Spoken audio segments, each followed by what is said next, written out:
আসসালামু আলাইকুম সম্মানিত প্রিয় দর্শক শ্রোতা, দেশ ও দেশের বাহিরে আপনারা যে যেখান থেকে দেখছেন, আমি শেখ মোহাম্মদ মোশাররফ হোসেন আপনাদের সকলকেই আন্তরিক মুবারকবাদ জানাচ্ছি। সুপ্রিয় দর্শক, জিন হাজির করা সম্পর্কে অনেকে আমার কাছে হোয়াটসঅ্যাপে এবং ইমোতে নক দিয়েছেন, জানার চেষ্টা করেছেন যে কিভাবে জিন হাজির করা যায় এবং জিন সাধন কিভাবে করা যায়, সেই বিষয়ে বিস্তারিত পরামর্শ চাচ্ছেন অনেকেই।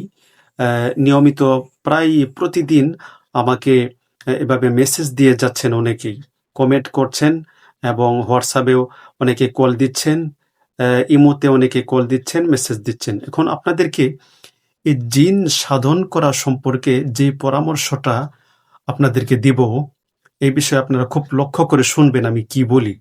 জিন সাধন মূলত এটা কঠিন একটা ব্যাপার, কারণ এই কঠিন, এই ভয়ঙ্কর কাজটি আপনি ততক্ষণ পর্যন্ত করতে পারবেন না যতক্ষণ পর্যন্ত আপনার মধ্যে প্রচুর পরিমাণে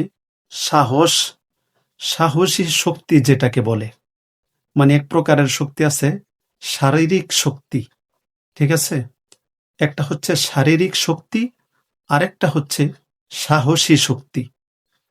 তো এই জন্য আপনাদের যদি প্রচুর পরিমাণে শারীরিক শক্তির চাইতে সাহসী শক্তিটা না থাকে, প্রচণ্ড পরিমাণে সাহস যদি আপনার না থাকে, ইমানি শক্তি যদি আপনার না থাকে, আমল যদি আপনার না থাকে, ৫ ওয়াক্ত নামাজ যদি আপনার ঠিক না থাকে, নফল এবাদত বন্দেগীগুলো যদি আপনার নিয়মিত ঠিক না থাকে, নিয়মিত যদি তাহাজ্জুদ নামাজ আদায় না করেন, মানে আপনার আমলের ঘাটতি যদি থাকে, তাহলে এই জিন হাজির করা সম্পর্কে, জিন সাধন করার নিয়ত না করাটাই সবচাইতে ভালো এবং আপনার জন্য নিরাপদ হবে।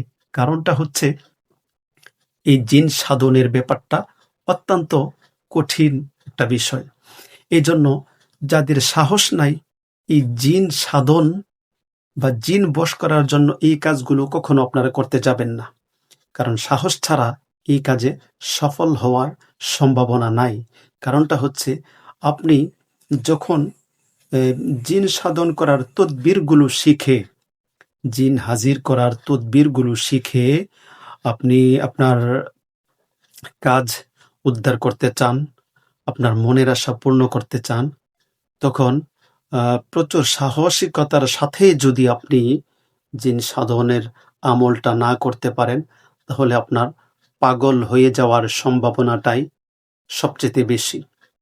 জিন সাধন করবেন, যদি সাহস না থাকে তাহলে আপনি পাগল হয়ে যেতে পারেন, এমনকি আপনি মারাও যেতে পারেন, আপনার হার্ট অ্যাটাক হতে পারে। এজন্য এই ভয়ঙ্কর আমল অতি সহজে সতর্ক না হয়ে কেউ করতে যাবেন না। যদিও একান্ত যেতে হয়, এ সমস্ত কাজে যদি জড়িয়ে যান, তাহলে আপনাদেরকে যে পরামর্শটি দেব, আপনি কোনো বুজুর্গ আল্লাহওয়ালা কোনো লোকের এজাজত নিয়ে, অনুমতি নিয়ে, দোয়া নিয়ে এরপরে এই জিন হাজির করার কাজ, জিন সাধন করার কাজটি করবেন, ঠিক আছে? কারণ আল্লাহওয়ালা বুজুর্গ আমলদার ব্যক্তির, প্রিয় উস্তাদের, পারদর্শী উস্তাদের অনুমতি ছাড়া কখনো এই কাজটিতে আপনি অগ্রসর হবেন না। আমি এটা আপনাকে নিষেধ করব, কারণ আপনার নিরাপত্তার স্বার্থেই আমি এই বিষয়টি আপনাকে বাধা দেব, নিষেধ করব। আর যদি প্রচুর পরিমাণে সৎ সাহস থাকে, কোনো বুজুর্গ আল্লাহওয়ালা লোকের অনুমতি নিয়ে কাজ শুরু করেন, তাহলে সাকসেসফুল হওয়ার সম্ভাবনাটাই সবচাইতে বেশি। আশা করি আপনাদের বিষয়টা বুঝে আসছে। যারাই আমাকে মেসেজ করছেন এই বিষয়টি নিয়ে, আমি আশা করি বুঝাইতে পারছি আপনাদেরকে। আর আপনারা এই সমস্ত আমল বা বিভিন্ন বিষয়ে জানার জন্য নিয়মিত ইসলামিক বিভিন্ন তদবির এবং আমলের ভিডিও নিয়মিত দেখতে আমার পেজটি, নতুন দর্শক হয়ে থাকলে পেজটি ফলো করে রাখবেন, যাতে প্রতিনিয়ত আমলগুলি পেতে পারেন আপনারা, এবং ভিডিওগুলো শেয়ার করবেন আমলের স্বার্থে, এবং ভিডিওগুলো শেয়ার করবেন সেই জন্য সবের নিয়তে, যাতে সবাই আমলগুলো শিখতে পারে এবং আমল করতে পারে। ধন্যবাদ সকলকেই। আসসালামু আলাইকুম ওয়া রাহমাতুল্লাহি ওয়া বারাকাতুহু।